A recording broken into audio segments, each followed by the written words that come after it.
Hello and welcome to the 2014 edition of Bravescast. We have an informative and interesting show for you today, covering important events for Bremen High School. So let's get started with our first story. The Republican Party, or GOP, has taken majority control of the House and Senate in light of recent elections. There are now 52 Republicans and 45 Democrats in the Senate. The House is balanced in Republican favor at 243 to 178. Many predict that the GOP will attempt to effectively shut down Obama during his remaining term. President Obama, however, states that he plans to work with the GOP to better our country. This is meant by claims that he is offering one hand while slapping us with the other by Republicans because of his immigration policy ambitions. In other news, an elementary school was shut down for a day due to our outbreak of illness. Where we will go in one direction as opposed to another direction. The interesting thing will be to see how the executive branch of the government interacts with the Congress, the legislative branch. In other news, an elementary school was shut down for a day due to an outbreak of illness. Robinson Elementary closed school on Thursday in order to do a thorough cleanup after 80 students missed school for flu-related illnesses.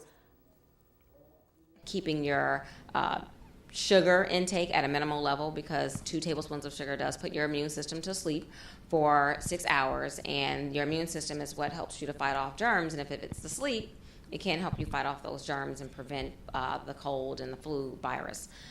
Continuing on the topic of infections, misrepresentation of how Ebola is spreading is becoming much more harmful than the actual virus itself. The truth is this: Ebola does not have true pandemic potential. It is usually only spread through the intimate care of the afflicted and mortuary preservation of the deceased. Many media outlets are portraying the outbreak as a virtual impending zombie apocalypse. However, the fear and controversy surrounding the virus is leading to violence against inflicted individuals, and currently experimental inhibitors and medications are proving at least somewhat effective in fighting the disease. Disease isn't the only way to get sick. Understandable. School days may be harmful to children that attend. Pediatrician because there's not a lot of information on it. People are not very knowledgeable of it, and the public is used to the healthcare profession having all of the answers, and I think the hysteria is understandable because there's not a lot of information on it. People are not very knowledgeable of it, and the public is used to the healthcare profession having all of the answers, and we're still learning about it. And so I think the hysteria is understandable.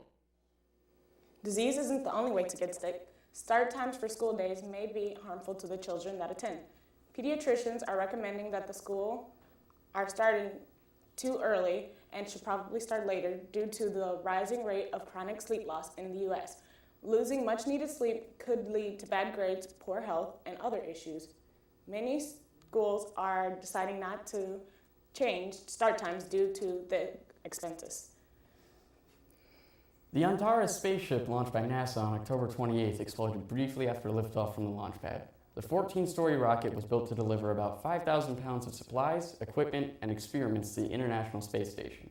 The ISS orbits Earth at a height of approximately 260 miles and is owned and operated by 15 different nations. This aerospace mishap is a prime example that we will still have a lot of ground to cover before we take to the stars. Budding aerospace company Virgin Galactic also suffered a major loss soon after, as one pilot was killed, the other seriously injured in a test flight crash on October 31st. If you are an avid gamer, you are sure to love this story.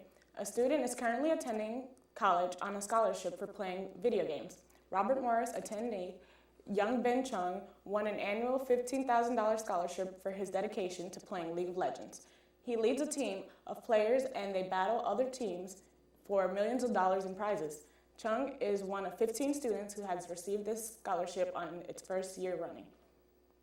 It is believed that the North Korean military is attempting to manufacture missile-launching submarines. Recent satellite images from over the last few months have revealed the construction of a military test site in North Korea. The base was built directly near an advanced research institute.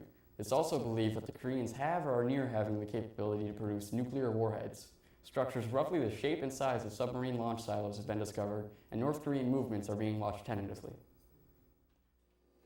An Afghan girl may have lost her arm, but she did not lose her love for painting. A year ago, 6-year-old Bibi Takarel picked up what looked to be a rock and had lost her arm. She now uses a prosthetic arm to paint different images. Not only does she show her dedication to art, she shows an amazing grasp of color matching and blending. Now to Alec with another inspiring story of determination. 21-year-old college athlete Ben Jackson is not like most of his peers. From the day of his birth, he's been afflicted with cerebral palsy, a crushing disease that impairs movement, muscle tone, and often communication. Despite this huge disadvantage, Ben finds the determination to carry on and work harder than the others around him. He became heavily involved in basketball at a young age, followed by wrestling. After his first season suffering 24 losses with no wins, Jackson pushed on anyways. He trained 6 days a week, including weightlifting and cardio, which led him to be able to win his first match. Now he's training for the 2016 Paralympic Games and studying for a degree in communication. To learn more about Ben and his quest for success, follow him on Twitter at BeInspired0909. And now, back to Dynecia for our final story. Our very own Bremen embraces its cultural diversity. World Language Club hosted its annual Hispanic Heritage Month celebration. The celebration included dancing, food, poems, and speeches. If you missed it, that's okay. They'll be hosting a Cinco de Mayo celebration later this spring. Well, that's all the time we have for this month. Make sure to check us out online at www.bdtv228.net for additional content. And subscribe to our YouTube channel by searching Bremen District Television. Finally, don't forget to like us on Facebook. For Alec, I'm Dynecia, and we'll see you next time.